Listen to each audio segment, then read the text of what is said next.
Mis hermanos queridos, la paz de Cristo, Dios les bendiga a todos. En esta mañana damos gracias al Señor por este tiempo de adoración que hemos tenido juntos desde nuestros hogares. Agradecemos al Señor la oportunidad de poder alabarle. En estos tiempos que estamos viviendo, que son tiempos difíciles, es tiempo de acercarnos más al Señor. Por eso te invito para que estés atento, porque te vamos a estar invitando para que te unas a una cadena de oración de 24 horas, en la hora que te acomode más conforme a tu agenda, para que tú escojas esa media hora que tú puedas dedicar a orar, para que así hagamos una cadena de 24 horas, para que estemos clamando delante de la presencia del Señor, todos unánimes, con un solo propósito, durante 24 horas. Así que está atento porque te estaremos preguntando a través de los medios de comunicación de la iglesia y puedes ir escogiendo ya el horario que para ti sea más factible y más cómodo. Te invitamos a que te unas a esta campaña de oración. También si no estás en alguno de los grupos de oración que se reúnen, ya sean de caballeros o de damas, comunícate con nosotros para ubicarte en el grupo con el horario que más te convenga. Quiero felicitar a todos los que estuvieron de cumpleaños en esta semana o a los que estuvieron de aniversarios. Nos sentimos gozosos con los que se gozan y con todas las metas, los logros y las celebraciones que el Señor nos permite por su gracia y por su misericordia. Quisiera invitarles a ir a la palabra. Hoy vamos a ir al libro de Romanos capítulo 12 y vamos a hablar un poco acerca del peligro de la altivez. El peligro de la altivez, leyendo en Romanos capítulo 12, versículo 1, la palabra del Señor dice: por consiguiente, hermanos, os ruego, por las misericordias de Dios, que presentéis vuestros cuerpos como sacrificio vivo y santo, aceptable a Dios, que es vuestro culto racional. No os adaptéis a este mundo, sino transformaos mediante la renovación de vuestra mente, para que verifiquéis cuál es la voluntad de Dios, lo que es bueno, aceptable y perfecto. Vamos a orar. Padre, te damos gracias en esta mañana y nos presentamos delante de ti para que bendigas este tiempo. Te rogamos, Señor, que tú, Padre, hables a nuestros corazones, porque estamos necesitados de ti, Señor. Dame tu palabra, dame tu fuerza y ayúdame, Señor. Que tu gracia sea con nosotros. En el nombre de Jesús. Amén y amén. Cuando miramos la palabra del Señor, Pablo nos habla acerca de dos puntos esenciales. El primero nos dice que debemos presentarnos como sacrificio vivo y santo y aceptable delante del Señor. Y lo segundo, en el versículo número 2, es que nos hace la exhortación a que no nos adaptemos a este mundo, no nos conformemos a este mundo. El mundo tiene una cosmovisión diferente de la vida a la que la palabra del Señor nos enseña. Y Pablo está preocupado por la iglesia de Roma y les hace esta advertencia y esta exhortación. No se amolden a este mundo, sino transfórmense mediante la renovación de vuestra mente. La palabra que él usa, transformen, transformaos o renovaos, es la palabra metamorfosis, que es la misma palabra que nosotros conocemos cuando las mariposas entran en un capullo para luego, los gusanos entran en el capullo para luego salir convertidos en mariposa. Pablo nos habla, y el Señor nos habla a través de Pablo, porque esta es la enseñanza del Señor, diciendo que tenemos que renovar nuestro entendimiento de esa cosmovisión que hemos traído del mundo. ¿Y cuál es el entendimiento que hemos traído del mundo, el cual ahora tenemos que renovar y tenemos que cambiar? Pablo nos pone un ejemplo inmediatamente en el capítulo 3, donde nos dice en el capítulo 12, versículo 3, ahí mismo en el verso que sigue, nos dice: porque en virtud de la gracia que me ha sido dada, digo a cada uno de vosotros que no piense más alto concepto de sí que lo que debe tener.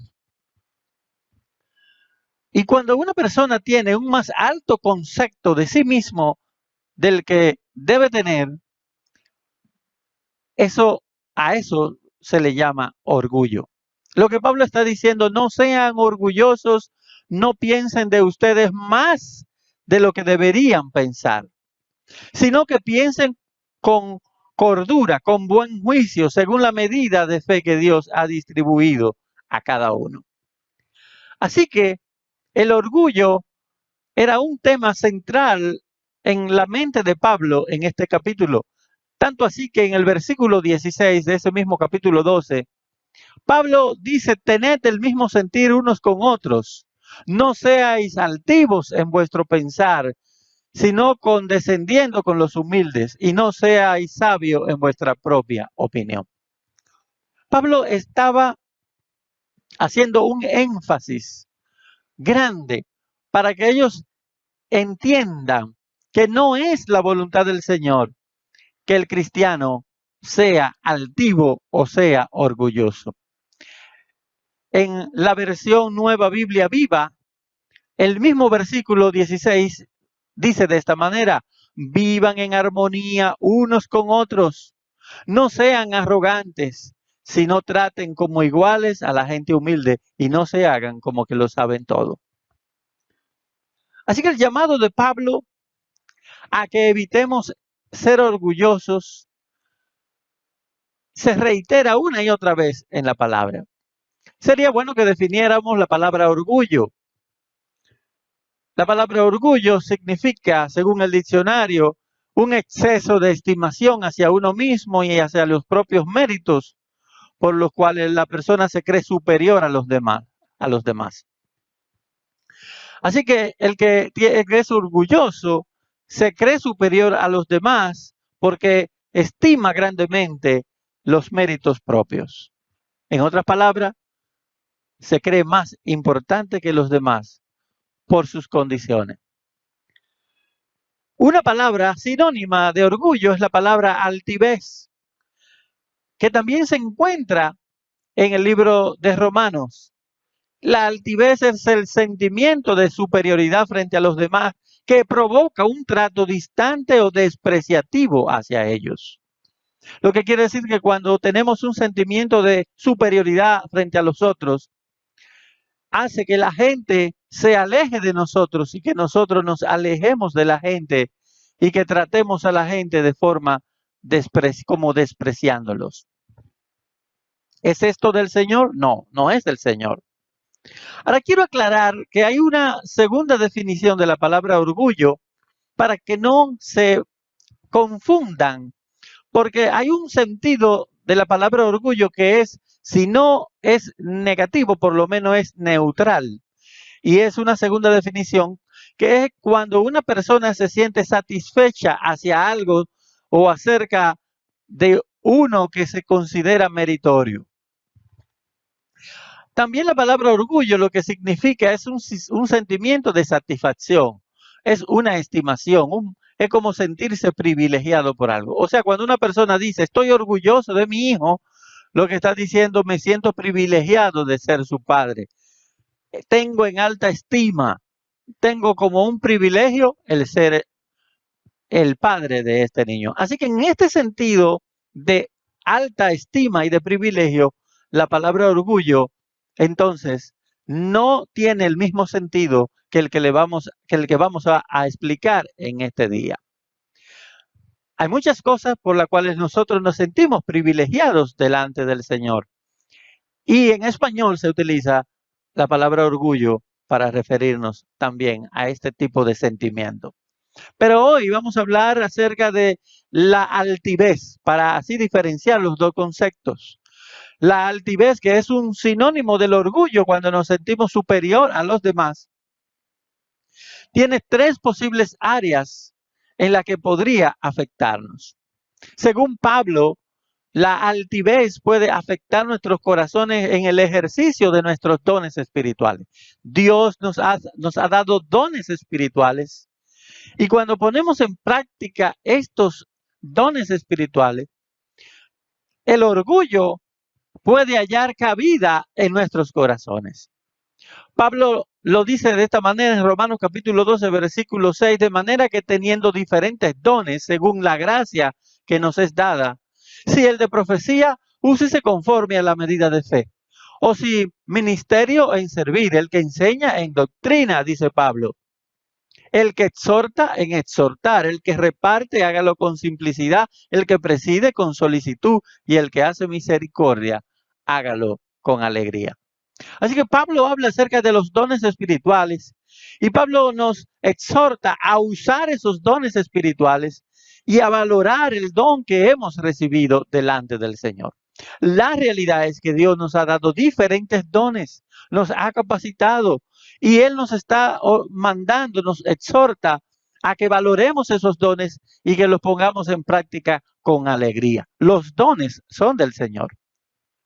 Y todos los dones que el Señor ha dado, los ha dado para que nosotros los utilicemos para gloria de su nombre. Y debemos sentirnos privilegiados en ese sentido, de usar esos dones para la gloria del Señor. Y debemos valorar esos dones que el Señor nos ha dado. Pero sin embargo, debemos tomar en cuenta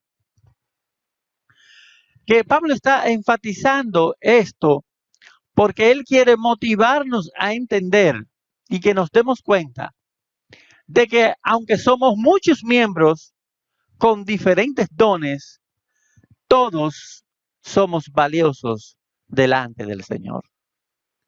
Todos esos dones son utilizados en el cuerpo de Cristo para la gloria del Señor y todos esos dones son necesarios. Lo que él está dando a entender con esto es que en primero nadie debe sentirse menos que nadie, por una parte, por un lado, porque todos esos dones, todos los dones son necesarios, así como en el cuerpo, todos los órganos del cuerpo son necesarios. La oreja es necesaria, así como la nariz también es necesaria. Así que lo que Pablo está diciendo es que en realidad todos tenemos una función y debemos sentirnos privilegiados de poder ser parte del cuerpo, porque todos somos valiosos delante del Señor. Lo segundo que él presenta es que todos formamos parte del mismo cuerpo, o sea, que todos tenemos la misma dignidad delante de Cristo. Perdón, excúsenme. ¿Y qué quiere decir eso? Lo que quiere decir el Pablo con esto es que delante del Señor, todos los creyentes, aunque tenemos diferentes dones, todos somos valiosos, no importando que algunos dones sean públicos y otros dones no lo sean. Hay personas que ejercen su ministerio y nadie lo ve, y otros tienen el privilegio de que hayan cámaras y micrófonos para que su mensaje o su cántico sea escuchado a través de los medios de comunicación. Pero eso no significa que el don de la persona que no está frente a una cámara o frente a un micrófono sea menor. Todos los dones son valiosos y todos tenemos el mismo valor delante del Señor. Así que tomando en cuenta esto y recordando que cuando formamos parte del cuerpo, es como cuando formamos parte de un equipo. Y si uno gana, si un equipo gana, todos los que son miembros de ese equipo ganan o pierden en este caso. Si un equipo gana o pierde, ganan o pierden todos los miembros del equipo. Y esto es una un sentimiento de unidad que Pablo quiere que nosotros entendamos para que nadie tenga un más alto concepto de sí mismo ni de su don del que debe tener.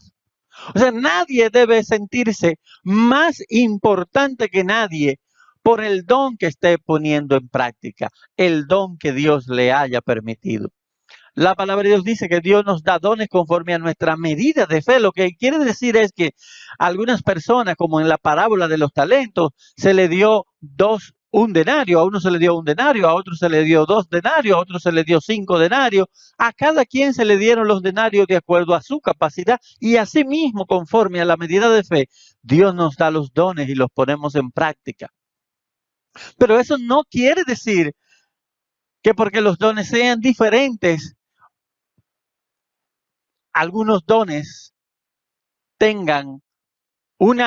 nos den a nosotros una mayor dignidad delante del Señor que otros. Para el Señor todos tenemos la misma dignidad y para el Señor todos los dones y todos los ministerios que ejercemos tienen un propósito y tienen la misma dignidad.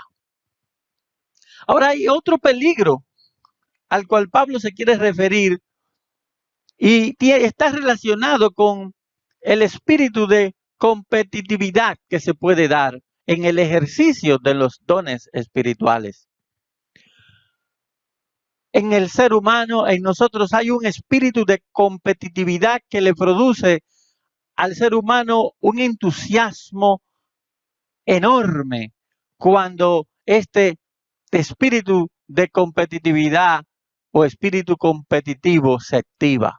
A nosotros nos gusta la competencia. El ser humano es así. De hecho, a los niños pequeños cuando están en clase, que están un poco distraídos, inmediatamente los profesores le dicen, vamos a una competencia. El que termine de llenar este dibujo primero gana. Inmediatamente se activan todos los jóvenes, todos los niños. Eso es algo natural en nosotros. Tenemos un espíritu competitivo. El espíritu competitivo no es pecado realmente. Pablo mismo utiliza la analogía de una competencia en 1 Corintios capítulo 9 versículo 26 y nos dice, ¿no sabéis que los que corren en el estadio todos en verdad corren, pero solo uno obtiene el premio? Corred de tal modo que ganéis.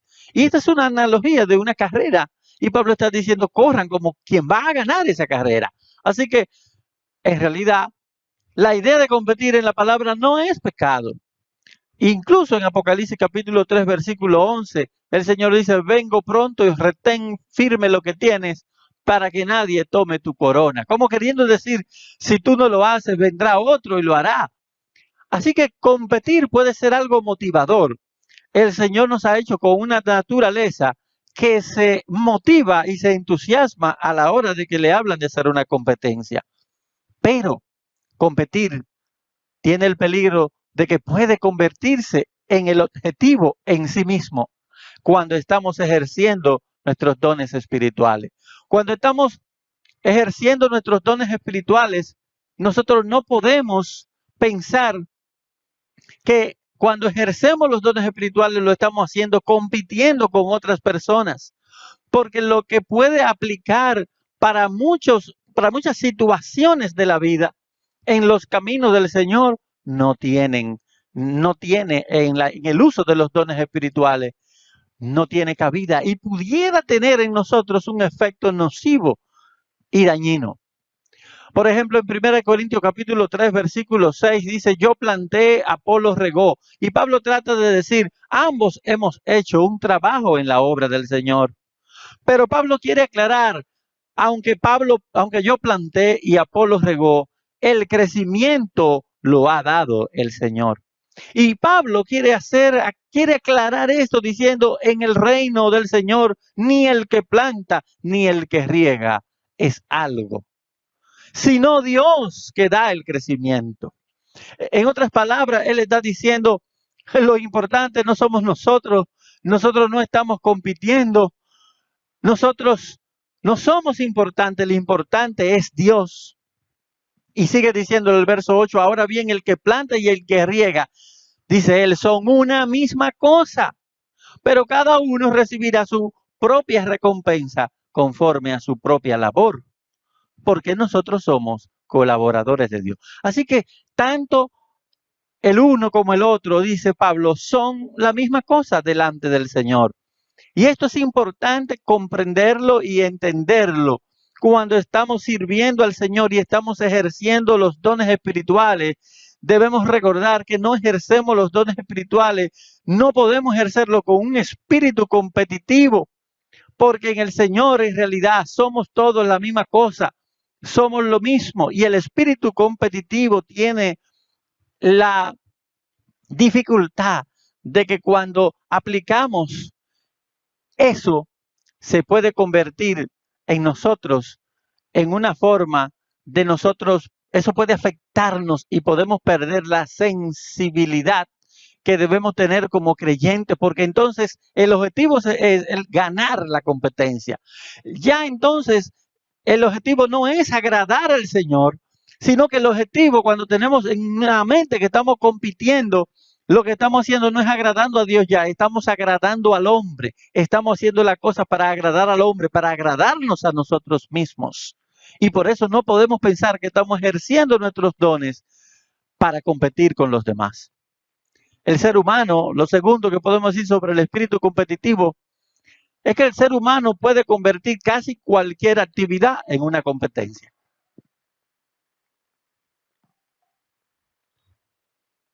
¿Y qué quiere decir esto? A nosotros nos gusta competir. Nos encanta competir. ¿Y qué implica que nos gusta competir? Que podemos convertir en una competencia cualquier cosa de nuestra vida. De hecho, en Romanos capítulo 12, versículo 11, Pablo da algunas recomendaciones de prácticas cristianas que él entiende que todos debemos hacer con diligencia. Y él dice, diligentes, sean diligentes, no perezosos, fervientes en espíritu, sirviendo al Señor, gozosos en la esperanza, sufridos en la tribulación, constantes en la oración, compartiendo para las necesidades de los santos, dados a la oportunidad, a la hospitalidad, perdón. ¿Pueden estas prácticas convertirse en una competencia? Sí, de hecho sí. Cualquier don que nosotros tengamos o cualquier práctica cristiana, nosotros la convertimos en una competencia. De hecho, por ejemplo, donde dice ferviente en el espíritu, hay cristianos, yo recuerdo que había cristianos que uno tenía miedo hasta para saludarle, porque cuando usted lo saludaba y usted le decía, Dios te bendiga, y el hermano tú le decías, y él te decía, ¿cómo tú estás, mi hermano? Dios te bendiga, y tú le decías, estamos bien, gracias al Señor. Ellos te respondían rápidamente, bien, no, estamos en victoria, estamos bendecidos, prosperados y en victoria. El cristiano tiene que estar gozoso, el cristiano, entonces cuando hablaban contigo, era como si ellos estuvieran tratando de competir para demostrar quién estaba más gozoso, quién estaba más en victoria, quién estaba más fervoroso. Y eso, ese espíritu competitivo se podía trasladar a las prácticas espirituales y convertirla en simple competencia, incluso para orar, por ejemplo. Muchas personas critican a los demás o criticaban a los demás, porque ¿por qué tú no oras como yo oro? Porque ustedes no están en nada, decían algunos, porque yo estaba orando por 3 días. ¿Y por qué ustedes no están orando como yo estoy orando?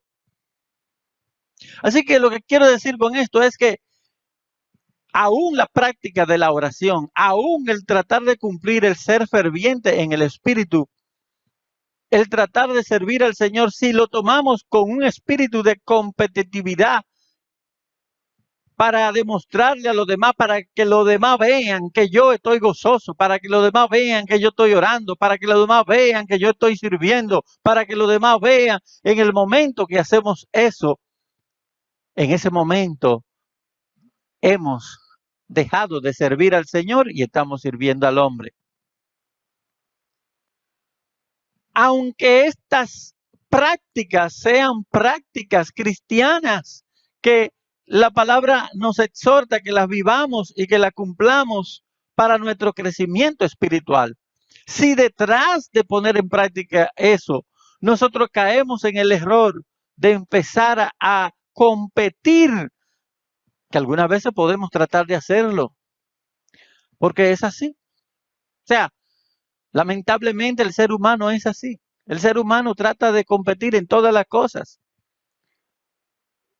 Es así, usted puede estar en un examen sentado, cogiendo un examen, y ya usted está pensando en los demás que están alrededor de usted para ver si van a terminar primero o si usted se va a quedar de tres. Y si usted ve que alguien sale primero que usted, ya usted acelera porque quiere terminar, porque usted no quiere ser el último. Cuando estamos en modo competencia, nuestra carne puede dominarnos. Y eso es lo que sucede muchas veces con nosotros cuando estamos porfiando, cuando estamos hablando sobre algo, cuando estamos discutiendo y queremos tener la razón. Y ya esto no se convierte en un tema de que vamos a hablar para edificarnos y para llegar a un acuerdo que nos convenga, sino que ya estamos hablando y estamos discutiendo. Y ya esto es una competencia para ver quién va a ganar esta discusión. Y cuando eso sucede, cuando ya lo que nos está dando a nosotros energía es ese sentido de que yo quiero ganar esta discusión, es en ese momento donde la carne empieza a florecer en nosotros. Sí, porque a la carne le gusta. Y ese es el momento en donde la filosofía del mundo, de la cual Pablo está diciendo que tenemos que renovarnos y que tenemos que transformarnos y tenemos que dejar atrás, es ese momento en que eso viene a nosotros. Yo recuerdo que esta semana estaba hablando con Esther y estábamos hablando, porfiando sobre algo que decíamos, que yo decía que no se había hecho en la cocina, y que después al rato, cuando vino uno de mis hijos y le preguntamos, él nos confirmó que eso sí se había hecho y que Esther, como era la que tenía la razón en la discusión, en el momento en que, después que estábamos hablando y porfiando que sí, que sí, no, en el momento que confirmaron que Esther era la que tenía la razón, en ese momento yo me quedé callado, no dije media palabra. En ese momento yo tuve que tragarme mi orgullo, pero hubo algo en mí que me retuvo la palabra. Yo cerré mi boca y no dije nada, me fui para la habitación. Y después me quedé pensando, ¿por qué yo me quedé callado? Y por qué, aún a pesar de que ella tenía la razón, era algo en la cocina, que si se había cocinado algo o no, era una cosa muy sencilla. Pero habiendo ella tenido la razón, yo me quedé callado y no dije nada. Como si mi orgullo me hubiera cerrado la boca para reconocer que en verdad ella había ganado la discusión y que en verdad ella tenía razón, que ahora lo digo hoy, Esther tiene la razón. En ese detalle tú tenías la razón, Esther, y te pido perdón por eso. ¿Y qué quiere decir eso, mis hermanos? Que algunas veces cuando uno en el momento que desea ganar la discusión, la carne empieza a coger fuerza y no nos damos cuenta de que en realidad ya no estamos actuando en amor, sino que estamos actuando en la carne. Y muchas veces cuando hacemos eso no nos damos cuenta que posibles acuerdos que debiéramos tomar en cuenta no se llevan a cabo. ¿Por qué? Porque estamos enfocados en ganar la discusión más que en llegar a un acuerdo. ¿Y por qué estamos enfocados en ganar? Bueno, el tercer peligro es que ganar una competencia de la naturaleza que sea. Mire, puede ser ganar una competencia de fufú, aunque los jóvenes no saben lo que es el fufú. Los adultos, los jóvenes con edad acumulada saben lo que es un fufú. Aunque fuera una competencia de tierra, tijera, de piedra, papel y tijera. A eso sí los jóvenes saben. No importa el tipo de competencia que sea, ganar produce un placer enorme en el corazón de nosotros, de los hombres. Sí, esa es la realidad.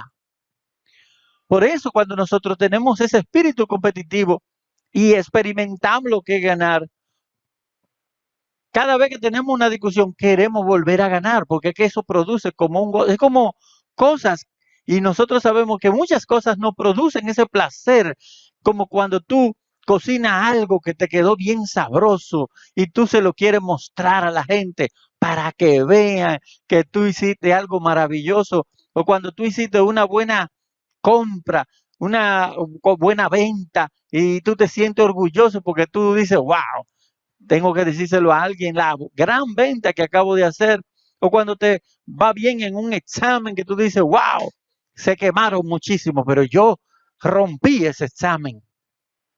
O como cuando te tiran muchos piropos por la buena pinta que tú te diste y la gente te tira piropo y tú dices, wow, pero la verdad es que valió la pena el esfuerzo que yo hice de durar 2 horas frente a ese espejo. ¿Eh? O cuando tocas bien una canción y la gente te aplaude y alaba al Señor y te alaba y te reconoce. O como cuando tú tienes la razón. Y qué bueno es tener la razón, ¿verdad que sí? Ganar produce en nosotros un estímulo en nuestra mente. Por esa razón podemos volvernos adictos a ganar. Y eso es peligroso cuando buscamos eso. Porque cuando lo que buscamos es ganar a toda costa,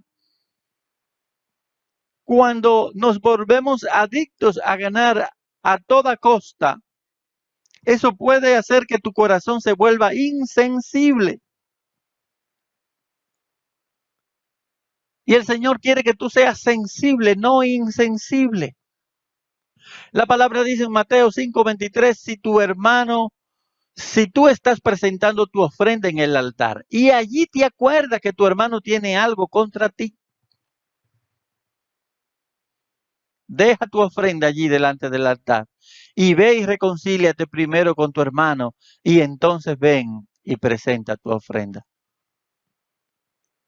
Ser excelente en las cosas que tú haces no es pecado. Dios quiere que tú seas excelente y ojalá que cada examen que tú hagas, ojalá que cada proyecto que tú hagas, ojalá que todo lo que tú hagas en tu vida, tú lo hagas con excelencia y tú recibas reconocimiento en todas las cosas que tú haces.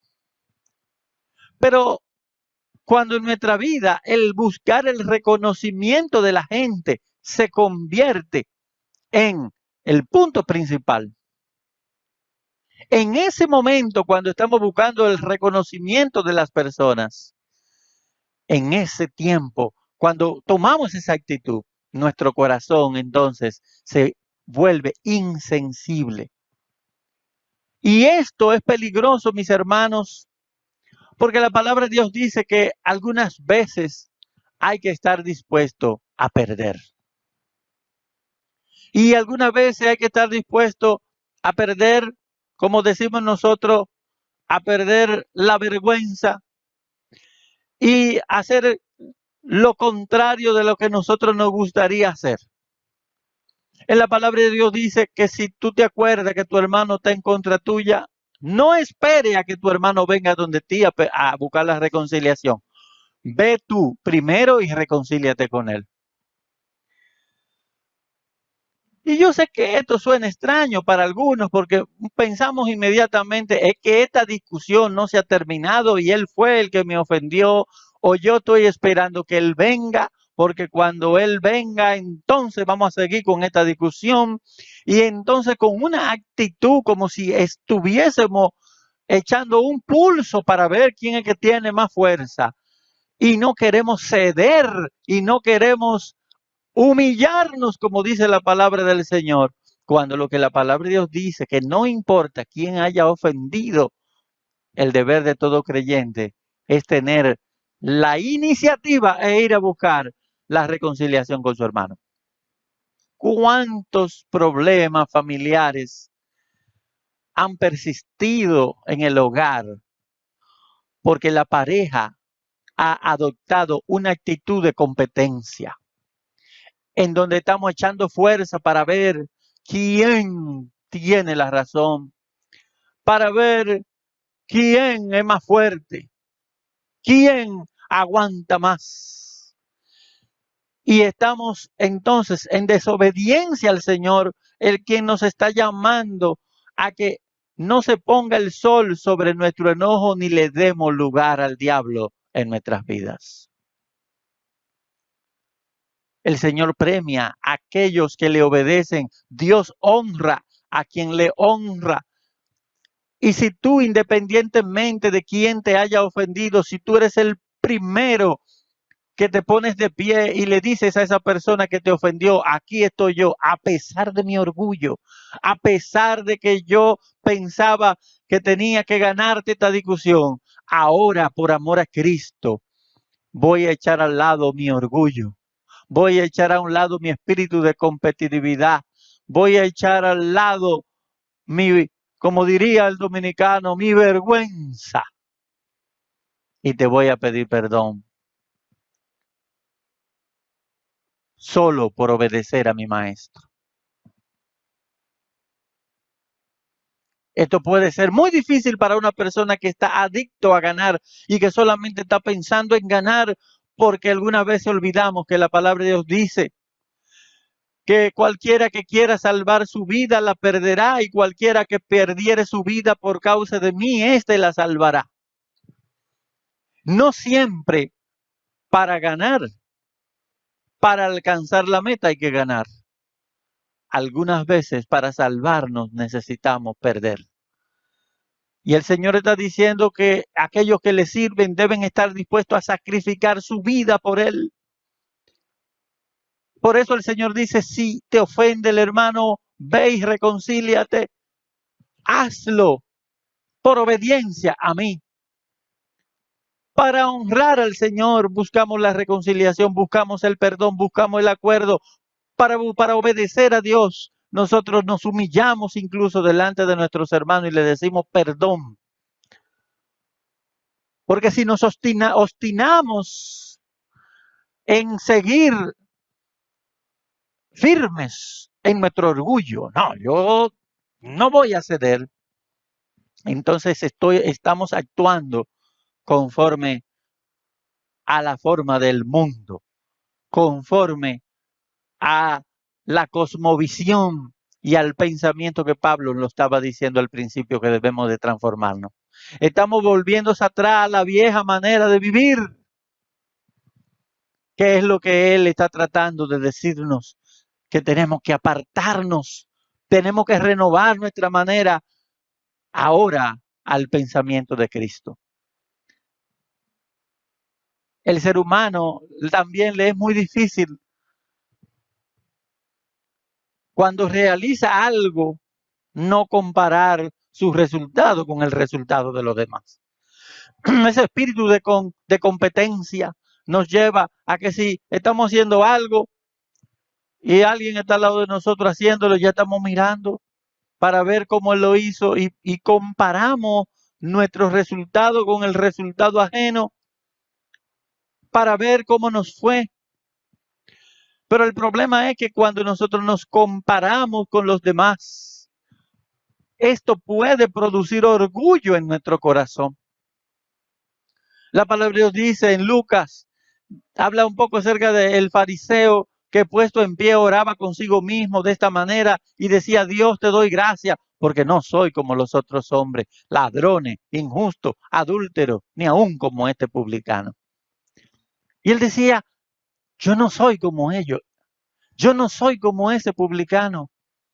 Ese fariseo se estaba comparando con otro hombre.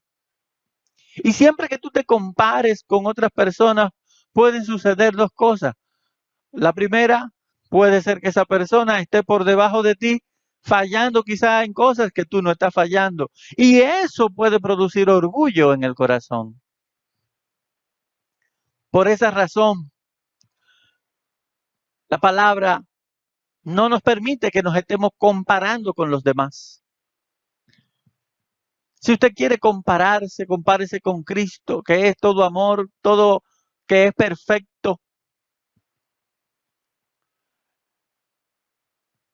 Los mismos discípulos del Señor, en Marcos capítulo 9, versículo 34, se compararon entre ellos.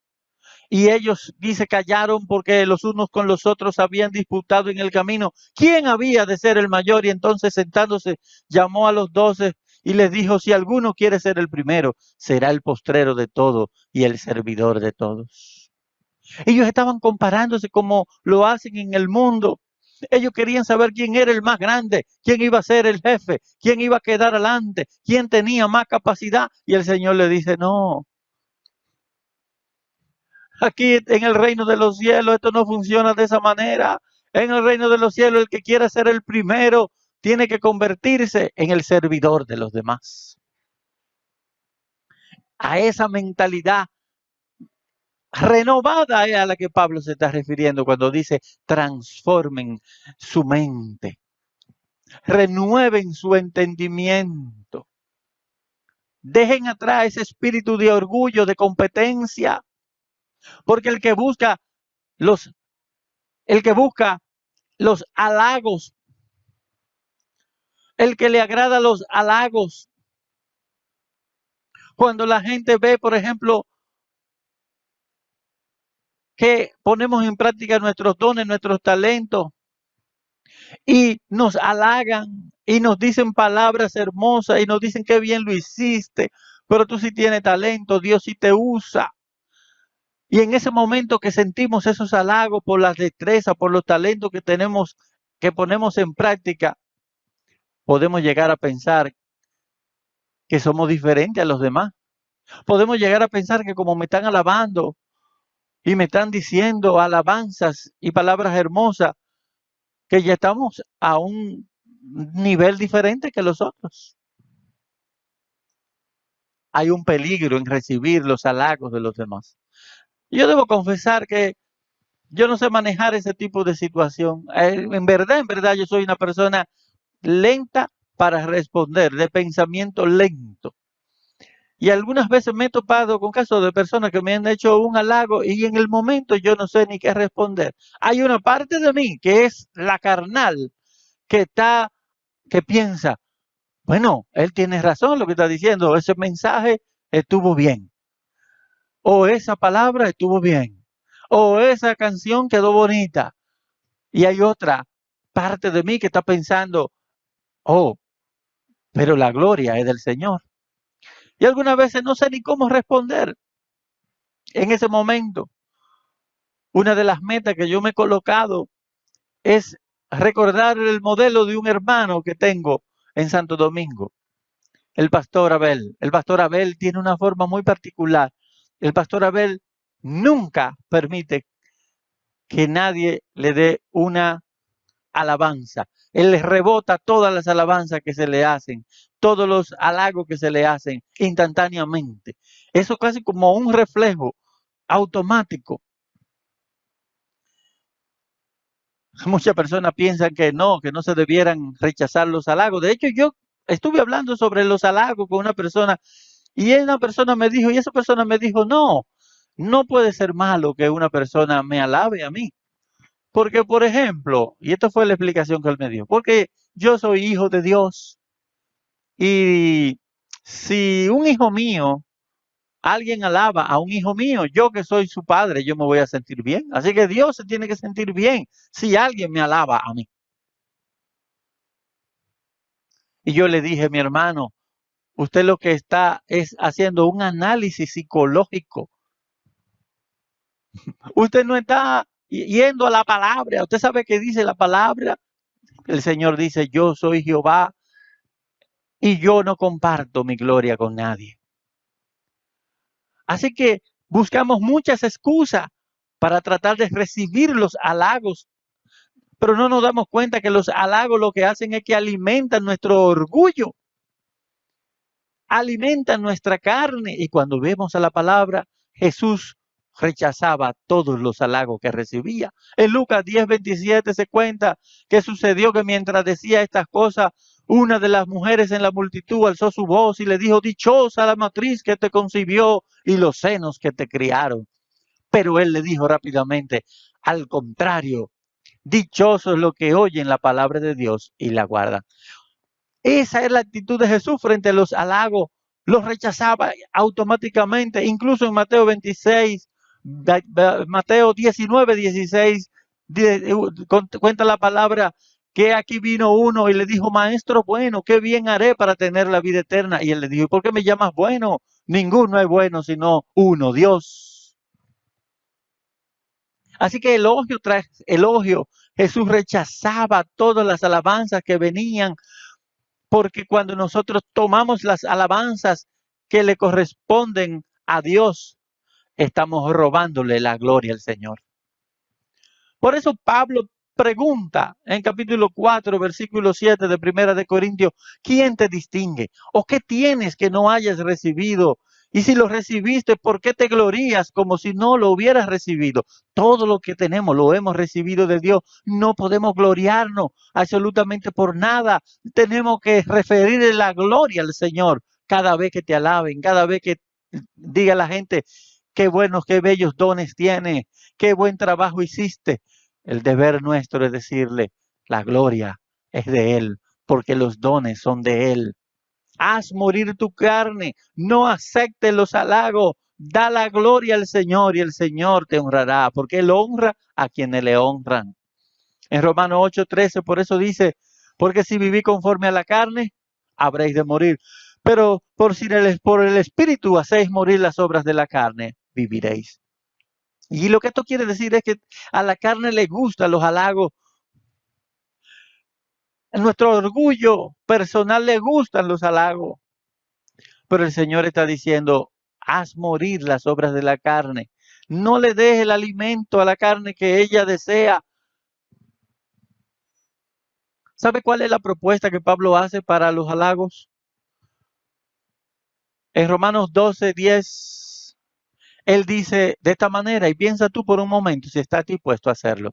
Él dice: ámense de corazón unos a otros como hermanos, y cada uno aprecia a los otros más que a sí mismo. Sean afectuosos unos con otros con amor fraternal, con honra, dad preferencia unos a otros. Si lo leemos, lo que le está diciendo en este versículo es: denle preferencia a los otros en cuanto a la honra y aprecien a los otros más que a sí mismo. ¿Estás tú dispuesto? ¿Amas tú tanto a tu hermano que tú estás dispuesto que él reciba más alabanzas que tú? ¿Estás tú dispuesto a darle preferencia para que él reciba más honra que tú? ¿Sabe lo que dice Filipenses 2:2? Completa mi gozo, que sintáis lo mismo, teniendo el mismo amor, unánime, sintiendo una misma cosa, que nada hagáis por contienda o vanagloria, antes bien como humildad, estimándoos unos a otros como superiores a sí mismos, y no mirando cada uno a lo suyo propio, sino cada cual por los demás. ¿Estás dispuesto tú a mirar a los demás como superiores a ti? ¿A referir a ellos toda la gloria? O mejor dicho, todo el reconocimiento, esperar que ellos sean más reconocidos que tú, como Pablo está diciendo. Que en vez de tú recibir, tú estés dispuesto a honrar a los demás. En vez de tú esperar de que te honren a ti, tú decir: no, déjame darle al otro el primer lugar, como si él fuera superior a mí. ¿Estarías tú dispuesto a hacer eso? Porque precisamente eso es lo que Pablo nos está diciendo aquí. Aprecien a los otros más que a sí mismos y denle preferencia en cuanto a honra a los demás. En otras palabras, no busquen la gloria personal, busquen la manera de agradar a los demás hermanos. Si todos nos tratáramos de esa manera, qué diferente sería. Porque lo malo, mis hermanos, es que el espíritu de superioridad se nota. Y cuando tenemos un espíritu que nos sentimos que lo que andamos buscando es la gloria del hombre, cuando lo que andamos buscando es la alabanza del hombre, cuando la gente lo nota, la gente se da cuenta. Y el Señor lo que nos está diciendo a través de Pablo es, busca mejor darle reconocimiento a los otros antes que tú estás buscando reconocimiento para ti mismo. Qué lindo sería si lo hiciéramos de esa manera. Yo sé que esto no es fácil. Sé que estamos hablando de un sacrificio grande para nuestro orgullo, pero este es el llamado que el Señor nos está haciendo. Sé que estamos hablando acerca de esto y esto va en contra de toda enseñanza que hemos aprendido en este mundo materialista que nos dice que tenemos que ser los primeros, que tenemos que estar adelante, que tenemos que ser los líderes. Romanos capítulo 12, versículo 1, por eso empezaba diciendo, hermanos, por las misericordias de Dios les ruego que presenten vuestros cuerpos como sacrificio vivo y santo y aceptable a Dios. Este es vuestro culto racional. Cada vez que tú renuncias a recibir reconocimiento, esa es una manera de tú presentar tu cuerpo en sacrificio vivo y aceptable delante de Dios. Es una manera de tú darle gloria a Dios. Cada vez que tú dices, no, esto que tú estás viendo en mí no soy yo. Esto bueno que tú ves en mi vida no soy yo, eso es Dios que lo ha puesto en mi vida. Con eso tú le estás dando gloria. Ese es el sacrificio, el culto racional que el Señor te está pidiendo. Cada vez que tú sacrificas tu orgullo y tú vas y le pides perdón a esa persona que te ofendió, aunque tu orgullo no quiere, pero tú te sacrificas y tú dices, yo lo voy a hacer en obediencia. Ese sacrificio vivo es agradable delante de Dios. Y es lo que Dios te está pidiendo que tú hagas en este día. Ve y presenta tu cuerpo como sacrificio vivo, aceptable. Hazlo para sacrificar algo. Hay que, como bien lo dice la palabra, ofrecer algo de valor. Un sacrificio en el Antiguo Testamento era un sacrificio de un macho sin defecto, de un año, el cual lo iban a apartar de las ovejas y de entre las cabras para ofrecérselo al Señor. ¿Sabe usted lo que es criar un animal durante un año? Un animal bonito, hermoso, y durar un año entero criándolo para después tener que llevarlo a un lugar para que le corten el cuello. ¿Sabe usted lo que cuesta? El tiempo que hay que invertir alimentándolo, cuidándolo, que no le pase nada. Y hacerlo, usted sabe que un corazón que estuviera dividido quizá en el momento de hacer el sacrificio le daría un poco de trabajo porque diría, ah, pero esto me ha tomado mucho trabajo, estoy perdiendo algo que yo he cuidado con tanto esmero. Pero precisamente esto es un ejemplo de del tipo de sacrificio que el Señor está esperando de nosotros. El Señor nunca ha dicho que va a ser fácil. Él no ha dicho que ha sido fácil. Él te está pidiendo que tú te conviertas en el sacrificio vivo, que tú presentes tu cuerpo en sacrificio delante de Él. Y lo que vas a tener que sacrificar será tu orgullo. Tendrás que aprender que algunas veces hay que ser el último y no el primero. Tendrá que aprender y tendremos que poner en práctica que, como nos dice la palabra, el que quiera ser el mayor, que se convierta en el servidor. Aunque eso va en contra de lo que enseña este mundo y va en contra de nuestro orgullo personal. Tendré que sacrificar mi orgullo que me dice es que yo tengo que ganar esta discusión. Y tendrá que renunciar a ganar esa discusión y decirle, Señor, si tú me estás mandando que pida perdón, yo voy a ir a pedir perdón. Y me voy a tragar mi orgullo, y me voy a tragar mi espíritu de competitividad, y me voy a tragar mi vergüenza. Y solamente haré esto para gloria y honra tuya en obediencia. Yo quiero que en esta mañana preciosa tú cierres tus ojos. Tú sabes por qué el Señor te está trayendo esta palabra. Tú sabes que debes sacrificar. Tú sabes cómo anda tu corazón y cómo está enfocado. Él te conoce y Él te está hablando en esta mañana para que tú le entregues lo mejor de tu vida. Y que en este momento, si ha habido algo en tu corazón, si tú te has dado cuenta que has estado haciendo las cosas para que la gente te vea, si tú has estado haciendo las cosas incluso sirviendo al Señor o orando o haciendo las cosas que se te piden en el reino de los cielos y tú te das cuenta que la estás haciendo, pero con un espíritu de competitividad para que te vean, para agradarte a ti mismo, para satisfacer tu ego. Y tú te has dado cuenta en este día, yo te pido ahora que cierre cierra tus ojos y examina tu corazón. Y dile, Señor, vengo delante de ti, te pido perdón en esta mañana. Te pido perdón porque sé que quizá me he deleitado, Señor, en recibir las alabanzas de los demás. Y quizá hasta me he robado la gloria que te pertenece.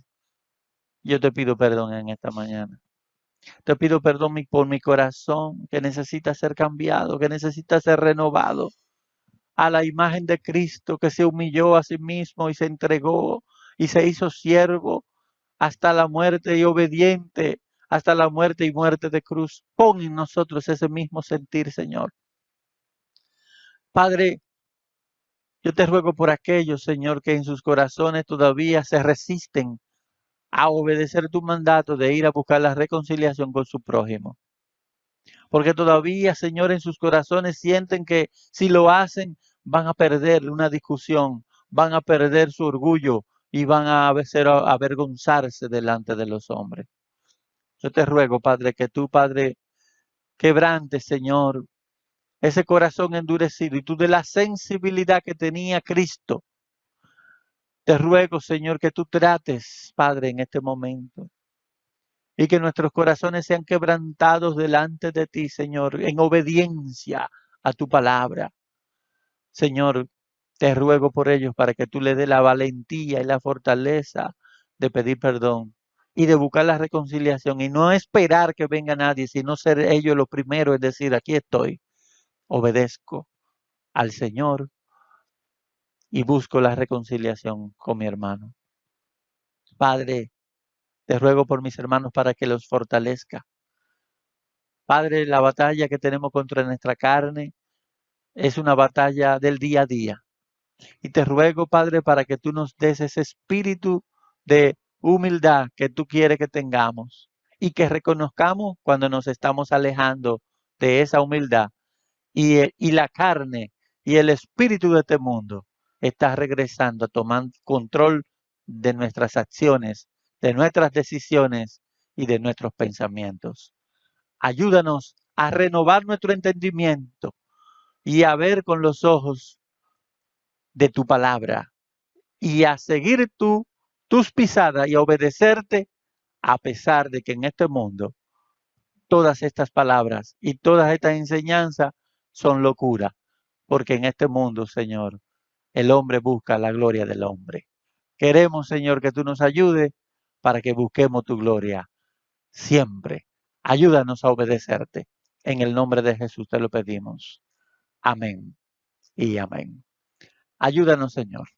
Gracias, Padre. Mis hermanos, espero que la palabra haya cabida en nuestros corazones.